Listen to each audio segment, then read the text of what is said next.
In today's video, I'm going to teach you how to create automations in Brevo. We'll walk through setting up a workflow from the moment you open Brevo to activating your automation so it starts running right away. First, open Brevo in your browser and sign in if prompted.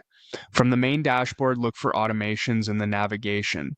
Click it to open the automations area where all your workflows are managed.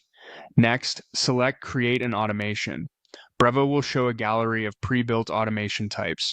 These templates are designed for common goals like welcoming new subscribers, nurturing leads, or re-engaging inactive contacts. Using a pre-built option is the fastest way to get something reliable up and running without building from scratch. At the top, you can filter templates by categories such as most popular, all, or improve engagement. Use these filters to quickly find a template that aligns with your objective. When you see one that fits your use case, click it to preview what's included in the workflow. When you're ready, choose Create Automation to start configuring it. Brevo will ask you to choose a list. This tells the automation which contacts it should apply to. Pick the contact list that matches your audience for this workflow. For example, your main subscribers list or a specific segment. If you're unsure, select the list where your relevant contacts currently live, and you can refine later as needed. Click Next to continue. Now set the time delay for the first action.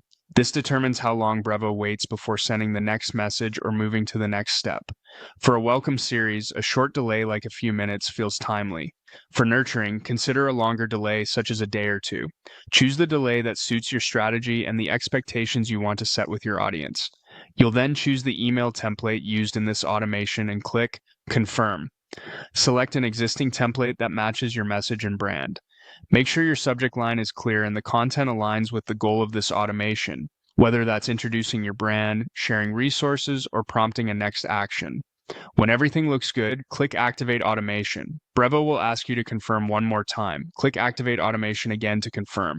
Your workflow is now live and will start running for contacts that meet the criteria you set. That's it. You've created and activated an automation in Brevo using a pre-built template, a targeted list, a thoughtful delay, and a ready-to-send email.